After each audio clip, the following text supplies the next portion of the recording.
আসসালামু আলাইকুম এভরিওয়ান। অভিমানী মন গল্পের ৭ নাম্বার পার্ট। তো গল্প শুরু করার আগে কিছু কথা বলে নেই। তো যারা এখনো আমাদের ইউটিউব চ্যানেলটা সাবস্ক্রাইব করো নাই, অবশ্যই সাবস্ক্রাইব করে পাশেই থাকবেন। আর অল্প কিছু সাবস্ক্রাইব হলেই ৫১,০০০ ফ্যামিলিতে পৌঁছে যাব। তো তাড়াতাড়ি কি করছো? সাবস্ক্রাইব করে দাও। আর একটু ঠান্ডা লাগার কারণে গল্পের ভয়েসটা কেমন হবে জানি না, একটু মানায় নিও। তো চলো বেশি কথা না কইয়া গল্প শুরু করা যাক। ঘড়িতে তাকিয়ে দেখি ভোর ৫টা বাজে। এখন আর ঘুম আসবে না, যাই ফ্রেশ হয়ে আসি বলে জানালা দিয়ে পাশ দিয়ে যেতেই কারো গলার শব্দে পেলাম, এত ভোরে কে কথা বলছে? রাতে ঘুমায়নি নাকি?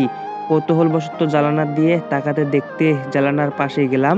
জানালা দিয়ে তাকিয়ে দেখি আপু ঘুমাচ্ছে, পাশে আমার আব্বু ও সৎমা বসেই আছেন। আব্বুর হাতে একটা কাগজ টাইপের কিছু। আব্বু বলল, আমার যা কিছু আছে তা তো সব আবির ও লাবণ্যর। আর এই দলিল দিয়ে কি হবে? তোমার আব্বু তো এই দলিলে সবকিছু ওদের দুজনের নামেই লিখে দিয়ে গিয়েছেন। আবার তুমি লিখে দিলে আমি এগুলো দিয়ে কি করব? বরং আমার সবকিছুই ওদেরকে লিখে দিব। এটা রাখো, তুমি ওরা ঘুম থেকে উঠে আসলে ওদেরকে বুঝিয়ে দিও। সৎমা বলল। আমার আব্বুর বুকে মাথা রেখে একটু কান্না করতেই আব্বু বলল, ভেবো না, ওরা অনেক দেখো ভালো, সবসময় দুজনেই তোমায় মা বলে ডাকবে। ওদের মায়ের আসনে তোমাকে বসাবে। আমি এবার চলে আসছি। আর মনে মনে বলছি, জানি না আমার মায়ের আসনে বসাতে পারবো কিনা। তবে সৎমা নিঃসন্দেহে ভালো মানুষ, তা বুঝতে আর বাকি রইল না। এতদিন ওনার প্রতি আমার যে ভুল ধারণা ছিল প্রমাণিত হলো আজ। হয়তোবা আমার নানাই আব্বুকে ফাঁসিয়েছিল ওনার মেয়েকে বিয়ে করার জন্য, কিন্তু আসলে কি এমন বিষয়টা তা আমার সত্যি জানা নেই। হয়তোবা কোনোদিন জানতেও পারবো না, কেননা এই জানার জন্য এমন প্রশ্ন আমি ছেলে হয়ে বাবাকে করতে পারবো না। তবে নানা ও সৎমা আমাকে ও আপুকে বিশাল সয় সম্পত্তি সবকিছু লিখে দিয়ে গিয়েছেন। ভাবতেই আমার কেমন যেন অবাক লাগছে। ফ্রেশ হয়ে আবার রুমে গিয়ে একটু শুয়ে পড়ে ভাবছি, আমার নানা সবকিছু আমাদেরকে লিখে দিয়েছেন কেন? তাহলে কি ওনার আর কোনো ছেলে মেয়ে নেই? উনি আর শুধু ওনার একটা মেয়েই? একটু পর আপু এসে আমায় ডেকে বলল, ভাই আব্বু ডাকছে তোকে। আমি বললাম, আপু তোর এই অবস্থা, একটু চলাফেরা কম কর, বলে আব্বুর রুমে চলে গেলাম। সাথে আপুও গেল। আব্বু বলল, বসো এখানে। আমি বসে পড়লাম। বসে দেখি আমার সৎমা আমার দিকে তাকিয়ে আছে, চোখের পাতা যেন ফেলছে না। ওনার ফেসটা বলছে উনি যেন এই পৃথিবীর সবথেকে মিষ্টি ডাক, মার ডাকটি আমার মুখ থেকে একটিবার শুনতে চাচ্ছেন। আব্বু বলল, শোনো আবির, তোমার নানার মৃত্যুর জন্য আমরা ৪ দিনের দিন খাওয়া দাওয়ার আয়োজন করব, তাই তোমার সাথে আলোচনা করতে ডেকে পাঠিয়েছি। আমি বললাম, আচ্ছা আব্বু, এবার বুঝলাম। আব্বু কেন? কাল বাড়িতে না যেয়ে বলল আমাদের কিছু কাজ আছে। আমার সৎমা ওই রাতে কাগজটি আমায় বের করে দিল। আমি যদিও জানতাম এটা কিসের কাগজ আর কেনই বা দিল, তবুও জানতে চাইলাম এটা কিসের কাগজ। আমার সৎমা বললেন, আমার আব্বু মানে তোমার নানা, ওনার সব সম্পত্তি তোমাকে ও তোমার আপুকে লিখে দিয়ে গেছেন, এবং আমিও সব লিখে দিয়েছি। আজ থেকে এই সব সম্পত্তি তোমাদের। এইসব কিছুর দলিল এটা, বাবা নেও তুমি। আমার সৎমার কথাগুলো শুনে আমি বুঝছি না, আমি এসব স্বপ্ন দেখছি না তো, নাকি আসলেই বাস্তবেই কাল রাতে যা দেখছি আসলে তা সত্যি। আমি বললাম, আমি এসব কেন নিব? এগুলো তো আমার বাবার না, মানুষের কোনো কিছুই তো আমি নিব না। আপু বলল, ভাই এগুলো কি বলছিস? মানুষের কেন হবে? এগুলো আমাদের মায়ের। উনি না হয় আমাদের পেটে ধারণ করে নাই, তাই বলে কি উনি আমাদের মা নয়? শুধু পেটে ধরলেই কি মা হয়ে যায়? ভাই, আপুর কথার উত্তর আমার কাছে নেই। তাছাড়াও আব্বুর উপর আমি কোনোদিন কথাও বলি নাই, তাই আপুর কথায় আমি মাথাটা এবার নিচু করলাম। আব্বু কিছু বলছে না, কেননা আব্বুর বলার মতো এখানে কিছুই নেই। একটু পর মাথা তুলে সামনে তাকাতেই দেখি আমার সৎমা কান্না করছে এবং শাড়ির আঁচলটা দিয়ে চোখটা মুছছেন। সৎমা বললেন, বাবা, আর যদি তোমাদের মা হয়ে এগুলো তোমাদের দিতাম তাহলে তো অবশ্যই নিতে, তাই না? আসলে ডাক্তার আমায় বলেছিল আমি নাকি কোনোদিনও মা হতে পারবো না। তাই যেদিন থেকে জানতে পারি তোমার আব্বুর ছেলে মেয়ে রয়েছে, সেদিন থেকেই ভাবতাম আমি তাহলে ওদের পেটে না ধরেও মা হব, মার ডাকটা শুনতে পারবো, কিন্তু সেটা আমার ভাগ্যে নেই। আমি বললাম, কে বলেছে নেই মা? আজ থেকে আমি তোমাকে মা ডাকবো। বিছানা হতে দলিলটা তুলে নিয়ে বলল, এটা তোমার কাছেই রাখো। উনি এবার কিছুটা কান্না ভেজা কণ্ঠে সুরে হাসি দিলেন। এবার শুরু হলো নানার মৃত্যুর চতুর্থ দিনে আমরা কিভাবে খাওয়া দাওয়া সব আয়োজন করব তা নিয়ে আলোচনা ও পরিকল্পনা। সব পরিকল্পনা মাফিক কি খাওয়া দাওয়ার আয়োজন শেষ হয়ে গেল। এবার আমাদের বাসায় চলে আসার পালা। আমি আর আব্বু গাড়িতে উঠে বসে আছি। আপু আসছে না, কি ব্যাপার? আপু আসছে না কেন? আপু না আসায় আব্বু আমায় ভিতরে গিয়ে আপুকে নিয়ে আসতে বললেন। আমি গাড়ি থেকে নেমে যেতেই আপু ও মা দেখলাম আসছে। আপু গাড়িতে উঠে বসলো, মা বাইরে গাড়ির জানালার সামনে রইলো। আপু গাড়িটা স্টার্ট দিতেই আপু আব্বুকে গাড়ির বন্ধ করতে বললেন। আপু বলল, ভাই একটা কথা বলি। আমি বললাম, হুম আপু বল। আপু বলল, মাকে আমাদের সাথে নিয়ে যাবি? উনি তো এই বাসায় পুরা একা, একা একা কিভাবে থাকবে? আমি আপুকে ইশারায় বললাম, আমাকে নয়, আব্বুকে বল আপু। যদি আব্বুকে বলে আমি জানি আব্বু না করবে না। এবার আপু আব্বুকে বলল, আব্বু সম্মতি দিলেন। আমি গিয়ে আব্বুর সাথে সামনে বসলাম আর আপু ও মা পিছনে বসলো। আমি ভাবছি জন্মের পর মায়ের আদর পাইনি, কিন্তু আমার ভাগ্য হিসাব লিখা থাকবে। আমি বিশ্বাস করতে পারছি না। এবার আমি সৎমাকে নিজের মায়ের মতো করেই পেয়ে গেলাম। জানি না মায়ের আদর কেমন হয়। উনি আমায় সন্তানের আদর দিবেন কিনা তা সময় বলে দিবে। তবে উনি যে নিশ্চিত আমাদেরকে নিজের সন্তান হিসেবে মেনে নিয়েছে তা বোঝা যাচ্ছে। বাসায় চলে আসলাম। আমি আমার রুমে এসে একটু খেয়ে শুয়ে রয়েছি।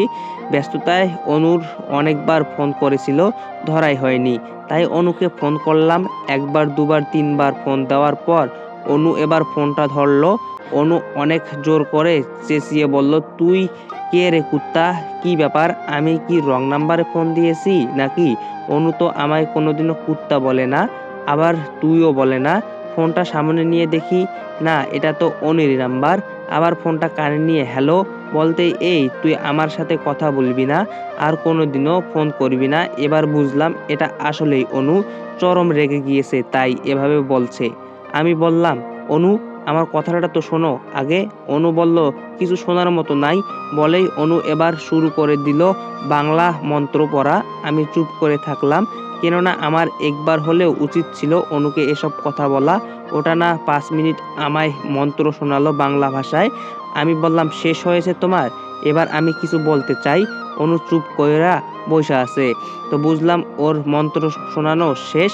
আমি বললাম, আমার নানা মারা গিয়েছে, উনার বাসায় গিয়েছিলাম, তাই ফোনটা ধরা হয়নি। অনু বলল, ও সরি, আমি আসলে বুঝি নাই, আবির আমায় মাফ করে দিও। আমি বললাম, ইটস ওকে। মনে মনে বলছি, গরু মেরে জুতা দান করেছে তবে। অনু তুমি এ থেকে তুই বলাই বেশ মজা পাইছি, ভালোই লাগছিল। ওকে তুই করে বলতে বললাম। অনু বলল, আগামীকাল থেকে কলেজে খুলবে আর রেজাল্টও এই সপ্তাহে দিয়ে দিবে। কলেজে যাবি? আমি বললাম, না তুই যা, আমি এই 2 সপ্তাহের মতো কলেজে যাব না, কিছু কাজ আছে, শেষ হলে তবে যাব। অনুর সাথে অনেকক্ষণ কথা চলল এবং ঘুমিয়ে পড়লাম। এতদিন পর্যন্ত প্রতিদিন সকালে ঘুম ভাঙতো হয় আপুর ডাকে নয় অনুর ফোনে, কিন্তু আজ ঘুম ভাঙলো আমার সৎ মায়ের ডাকে। সৎ মা বললেন, ওঠো অনেক বেলা হয়েছে, এই নাও কফি। আর কিছু মনে করো না, কফিটা ভালো না হলে। আমি উঠে কফির মুখটি হাতে নিয়ে নিলাম। উনি আমার বিছানা সহ পুরো ঘরটা গুছাতে লাগলেন। কফির মুখে চুমুক দিতেই আজ ছাদটা অন্যরকম লাগছে। প্রতিদিন আপু না হয় আব্বু কফি বানায়, আজ মনে হয় মা বানিয়েছে। তবে কফির স্বাদটা নিয়ে বুঝলাম আব্বু কেন এত সুন্দর রান্না পারেন। আমি বললাম, মা থাক না, এগুলো আমি গুছিয়ে নিব, আপনি যান। সৎমা বললেন, একটা কথা বলবো বাবা, আমাকে আপনি করে নয়, তুমি করে না হলে তুই করে বইলো। আমি বললাম, আচ্ছা তুমি করে বলবো, কিন্তু কিন্তু কি বলো? আমাকেও যে একটু আগে তুমি করে বলা হলো, তা বলা যাবে না, তুই করে বলতে হবে। মা বলল, আচ্ছা আচ্ছা ঠিক আছে, তাই বলবো। কিছুক্ষণ কথা হওয়ার পর উনি বাইরে গেল। আসলে মায়ের আদরটা কি জিনিস তা আমি আজ একটু বুঝলাম। সত্যি নিজের মায়ের আদর না পেয়ে এমন একজন সৎ মায়ের কাছে এমন মায়ের আদর পাবো তা কোনোদিনও ভাবি নাই। আমি উঠে ফ্রেশ হয়ে সকালের নাস্তা খেতে টেবিলে গেলাম। মা সব পরিবেশন করছে। চেয়ারে বসে সামনে তাকাতেই দেখি আপু একটা চিৎকার করলো। মাও আমি দৌড়ে আপুর কাছে যেতে মা বলল, তাড়াতাড়ি গাড়ি বের করো, লাবণ্যকে হাসপাতালে নিতে হবে, ও মা হতে চলেছে। আব্বু চেঁচামেচি শুনে দৌড়ে আসলেন এবং গাড়ি বার করলেন। আপুকে নিয়ে হাসপাতালে চলে গেলাম। ডাক্তার আপুকে অপারেশনের জন্য ভিতরে নিয়ে গেল। আমি, আব্বু আর মা বাইরে বসেই রইলাম। কিন্তু একটু পর ডাক্তার বের হয়ে বললেন অপারেশন সাকসেসফুল, মা ও ছেলে দুজনেই ভালো আছে। ভিতরে গিয়ে সবার আগে আমি ভাগ্নেকে কোলে তুলে নিলাম। মাম্মা দেখি পুরাই রাজকুমার আর পুরাই মাসুদ ভাইয়ের কপি। হাই ভাগ্নে বলায় আমার শরীরের সব কাপড় নষ্ট করে দিল, আমার শার্টে দিল প্রসাব করে। মা এসে ভাগ্নেকে নিয়ে বলল তুই যা, জামাটা একটু ধুয়ে আয়। জামাটা একটু ধুয়ে ফেলার জন্য ওয়াশরুমে যেতে অনু ফোন করলো। এক হাতে জামাটি ধুচ্ছি আর অন্য হাতে কল রিসিভ করে অনুকে হ্যালো বললাম। অনু বলল আবির তুমি কোথায় আছো? আমি এখনই তোমার সাথে দেখা করতে চাই। আমি বললাম এভাবে কেন বলছো, কি হয়েছে অনু? অনু বলল আব্বু মিতুর ভাই মাসুদ ভাইয়ের সাথে আমার বিয়ে ঠিক করে ফেলেছে। আবির আমি এই বিয়ে করতে পারবো না, আমি হয় তোমাকে বিয়ে করব না হয় মরবো। অনুর কথা শুনে আমি যেন আকাশ থেকে পড়লাম। অনু এটা কি শোনালো আমায়? আমি এই আনন্দের দিনে এটা শুনবো কল্পনাও করি নাই। মাসুদ ভাই অনুকে বিয়ে করবে, এটা আমি কি শুনলাম? মাসুদ ভাইয়ের ভিতরের রূপটা এমন, সত্যি ভাবা যায় না। সি। ওয়াশরুম হতে চলে এসে আব্বু মাকে বললাম আমার একটু দরকারের বাইরে যাচ্ছি, একটু পর ফিরবো বলে চলে আসলাম। আপু সুখের সংসারে একমাত্র আমার জন্যই আগুন লেগেছে। সংসারটি ভেঙে গেলেও আপু এখনো মাসুদ ভাইকে ডিভোর্স দেয়নি, পথে বসে আছেন। মাসুদ ভাইয়ার উনি কবে যে এসে ওকে নিয়ে যাবে। আমি জানি আপু মাসুদ ভাইকে কতটা ভালোবাসে। মাসুদ ভাইয়ার থেকে আপু দূরে আছে ঠিকই, কিন্তু আমার মনে হয় না মাসুদ ভাইয়ার প্রতি আপুর ভালোবাসা একটুও কমে গিয়েছে, বরং আজও দেখি আপু মাঝে মাঝে ওনার জন্য কাঁদে। আর যদি মাসুদ ভাইয়া অনুকে বিয়ে করে নেয়, আপু তাহলে সত্যি পাগল হয়ে যাবে। আপু এই কষ্ট কিছুতেই সহ্য করতে পারবে না, না এ হতে পারে না। আমার জীবন থাকতে আমি এটা কিছুতেই হতে দিব না। প্রয়োজনে মিতুর পা ধরবো, ও যেন মাসুদ ভাইয়াকে সব সত্যি খুলে বলে, তবুও আমি এটা হতে দিব না। অনুকে ফোন করে আসতে বললাম। আমি হন হন হন করে দৌড়ে গেলাম। অনু দেখি আমার আগে গিয়ে বসে থেকে বাদাম খাচ্ছে। আমি বললাম অনু তুমি ফোন করে এগুলো কি বললে, তা কি আসলেই সত্য? অনু বলল সত্য। আমি বললাম না এ হতে পারে না, এটা কোনোদিনও হতে পারে না। তুমি মাসুদ ভাইয়াকে কোনোদিনও বিয়ে করতে পারো না, আমি তোমায় মাসুদ ভাইকে বিয়ে করতে দিব না, কোনোদিনও না। অনু কিছু না বলে একটা মুচকি হাসি দিল। অনু হাসছে কেন আমি বুঝলাম না, অবাক হয়ে ওর দিকে তাকালাম। অনু এবার বলল এত ভালোবাসো আমায়, এতদিন বলো নাই যে। আমি জানতাম তুমি আমাকে ভালোবাসো, তাই আজ পরীক্ষা করতেই আমি এসব বলেছি। আমি কেন মাসুদ ভাইয়াকে বিয়ে করতে যাব?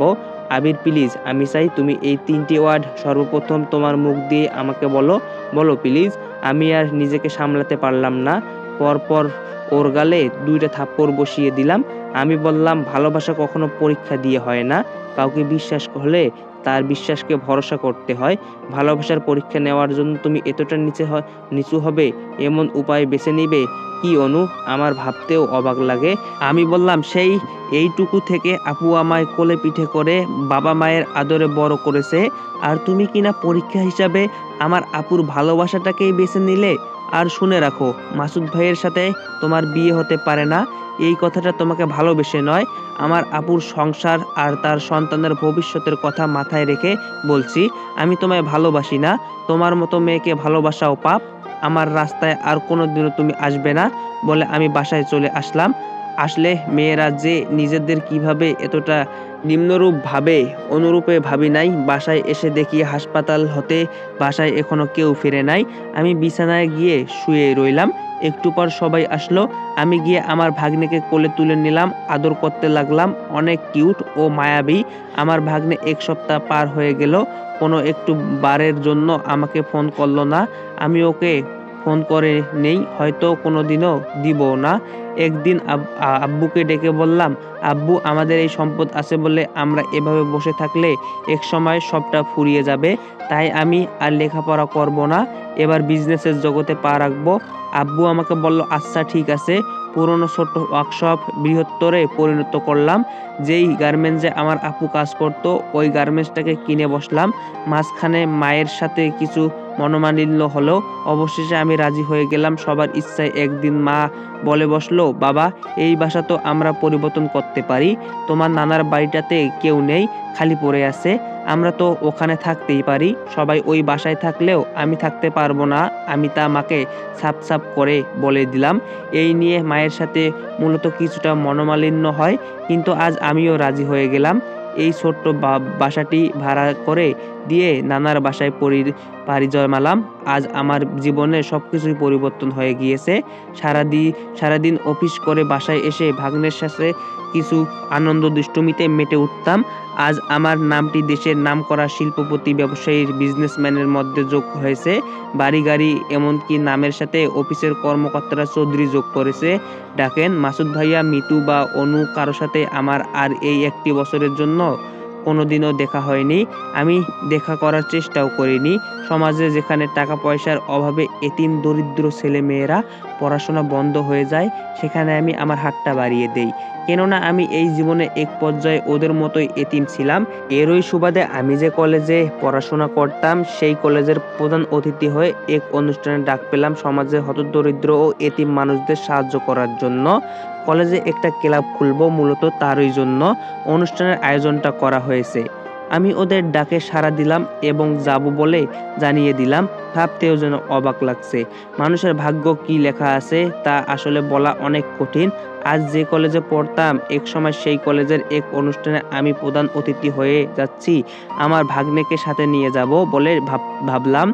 এই একটা বছরে যতটা পরিবর্তন হয়েছি সব পরিবর্তন বদলিয়ে আগের মতোই এতিম ও গরিব বেশ ধরলাম। আমার ভাগ্নেকে কোলে নিয়ে ভাড়ায় চালিত গাড়ি করে অনুষ্ঠানে প্রধান অতিথি হয়ে গেলাম। একটু সামনে গিয়ে চেয়ারে বসে ভাগ্নেকে নিয়ে বসে বাদাম খাচ্ছি আর এদিক ওদিক তাকাচ্ছি, কেননা আমি অনার্স 2য় বর্ষে ওঠার পর পড়ালেখা বাদ দিয়েছি। আর সেই হিসাবে অনু এখন 3য় বর্ষে পড়ালেখা করার কথা, কিন্তু অনুকে দেখছি না। আমার পাশে বসে থাকা 2 ভদ্রলোক গল্প করছিল। প্রিন্সিপাল স্যারকে কতবার বললাম আবির চৌধুরীর মতো মানুষকে এই অনুষ্ঠানে প্রধান অতিথি না করতে, উনি শুনলেনই না। আমাদের কথা ওনার মতো মানুষ কি এই অনুষ্ঠানে আসবেন নাকি, এবং এই ক্লাবে কি স্পন্সর করবেন? কখনোই না করবেন। এবার বুঝুক ঠেলা। অনুষ্ঠানের আয়োজন সবল লক্ষ্যটাই বৃথা গেল। মাঝখান থেকে শুধু এতগুলো টাকা নষ্ট হয়ে গেল। আর মাত্র 5 মিনিট সময় অনুষ্ঠান বাকি, এখনো প্রধান অতিথি আবির চৌধুরী আসে নাই। ফোন দিলেও ফোন বন্ধ দেখাচ্ছে। আসলে সবার কি প্রতিক্রিয়া আমার বিষয়ে সেটা শুনতে আমি এভাবে এখানে উপস্থিত হয়েছি। অনুষ্ঠান শুরু হয়ে গেল। 2টি মেয়ে স্টেজে উঠল। দেখতে দুজনকেই বেশ সুন্দর লাগছে। ওরা মাউথ স্পিকার নিয়ে বলল, আজকের এই অনুষ্ঠানটি আমরা দুজন উপস্থাপনা করছি। আমি অনু আর আমি মিতু। তার মানে এরা দুজনেই অনু আর মিতু। আরে বাহ, মেকআপে দেখছি দুজনকে চিনতেই পারি নাই। অনুষ্ঠান শুরু হয়ে গেল। মামা ভাগ্নে বসে অনুষ্ঠান উপভোগ করতে লাগলাম। একটু পর আমার ভাগ্নে কান্না করছিল, তাই পাশে বসে থাকা ওই ভদ্রলোক স্যার দুজনই বলে বসলো, এই একটুকু বাচ্চা নিয়ে কি অনুষ্ঠান দেখতে আসে? নিজেও দেখবে না, আবার আমাদেরকেও দেখতে দিবে না। এক স্যার বলল, কি ব্যাপার, তোমাকে এই কলেজেরই ছাত্র মনে হচ্ছে, তুমি আবির না? আমি বললাম, স্যার, আমি আবির। স্যার বলল, ও পড়াশোনা বাদ দিলে যে, আর এই বাচ্চাটা কার? আমি বললাম, এমনি স্যার, আরও আমার ভাগ্নে। স্যার বলল, ও তো বলো এখন কি করো, ব্যবসা নাকি জব করো? আমি কিছু বলতে যেতেই আমার ভাগ্নে আবারও কান্না শুরু করে দিল। আমার আর কিছুই বলা হলো না। আবার ওনারাও একটু পর উঠে গেলেন। অনুষ্ঠান প্রায় শেষ। একটা যৌথ নাচটি দিয়ে অনুষ্ঠানটি শেষ করবে এবং নাচবে উপস্থাপক অনু। মিতু বেশ ভালোই নাচলো। দুজন নাচ শেষ করে অনু মাউথ স্পিকার নিয়ে বলতে লাগলেন, অন্তত দুঃখের সাথে জানাচ্ছি যে আমাদের অনুষ্ঠানে আসবে পথ চেয়ে থেকেও সে শেষ অবধি প্রধান অতিথি আসে নাই। আমাদের অনুষ্ঠানের উদ্দেশ্যটাই বৃথা গেল। কোনো উদ্দেশ্যই বৃথা যায়নি বলে জোরে চিৎকার দিয়ে উঠলাম আমি। ভাগ্নেকে কোলে নিয়ে স্টেজের দিকে যেতেই লাগলাম। ভাগ্নেকে নিয়ে স্টেজে উঠলাম। আমাকে দেখে অনু চুপ হয়ে গেল। মিতু বলে উঠল, আরে তুই এখানে কেন? প্রিন্সিপাল স্যার বললেন, কে আপনি? আমি বললাম, আমি আর কেউ নই, যাকে অনুষ্ঠানে প্রধান অতিথি করে ফোন ও চিঠিতে দাওয়াত করেছেন, আমি সেই আবির চৌধুরী। এবার মাউথ স্পিকারটা হাতে নিলাম। সামনে খেয়াল করে দেখলাম মিতুর ভাই সহ বেশ কিছু পুলিশ এই অনুষ্ঠানে উপস্থিত হয়েছে। আমি এবার সবার উদ্দেশ্যে কিছু কথা বলতে লাগলাম। আপনারা ভাবছেন আমি এভাবে কেন এসেছি, আর আমার কোলে এটা কে? তাই তো আসলে আমাকে কে কিভাবে তাই দেখার জন্যই এভাবে এসেছি। আর এই ছেলেটি আপনার যে কাজ করতে বা যে উদ্দেশ্য নিয়ে ক্লাব খুলছেন তারই একটা অংশ। ওর বাবা থেকেও নেই। আজ জন্মের ১ বছর তবুও ওর বাবা মুখটি দেখেননি। ও এতিম, আমার ভাগ্নে। আর মজার বিষয় হলো এই স্টেজেই ওর ফুপু ও স্টেজের সামনে দাঁড়িয়ে আছেন ওরই জন্মদাতা বাবা। সবাই ভাবছে আমি কোথা থেকে এসে এইসব কি বলছি। সবাই যাতে বিষয়টা মনোযোগ সহ শুনে এবং বিশ্বাস করে তাই পকেট হতে ১ লাখ টাকার নগদ একটা বান্ডেল আরও ১ লাখ টাকার চেক সাইন করে প্রিন্সিপাল স্যারের হাতে দিয়ে বললাম, এই ক্লাবের আজ কাজ যত দ্রুত শুরু করে দিন। সবাই অবাক হয়ে হাততালি দিয়ে উঠল। এবার আপনাদের উদ্দেশ্য আমি কিছু বলতে চাই। আপনাদের যদি আমায় সময় দেন। সবাই বলল, হুম বললেন। আমরা শুনবো। আমি বললাম, আজ এখানে অনেক মেয়ে উপস্থিত আছে। তাদের উদ্দেশ্য করেও ও এক নিষ্ঠুর বাবার কাহিনী বলবো আপনাদের। ১০ মিনিট শুনবেন কি সবাই শুনবেন? চাইলে বলতে লাগলাম। তো এভরিওয়ান, অভিমানী মন গল্পটি তোমাদের মাঝে কেমন লাগতেছে অবশ্যই কমেন্ট করে জানাই দিয়েন। আর ভয়েসের কথা নাই বলি, অনেক অসুস্থ, সর্দি, একদম ভয়েসটা পুরাই নষ্ট হয়ে গেছে। তো এই নিয়ে কিছুই মন খারাপ কইরেন না। তো সুস্থ হলে আবারও ভয়েস ঠিক হয়ে যাবে। তো আরেকটা কথা বলি, যারা এখনো সাবস্ক্রাইব করেননি অবশ্যই বিডি ফ্যাক্ট গ্যাং এই ইউটিউব চ্যানেলটা সাবস্ক্রাইব করে দিবেন আর পাশেই থাকবেন। তো ভালো থাকেন, সুস্থ থাকেন, দেখা হবে নেক্সট পর্বে। আল্লাহ হাফেজ।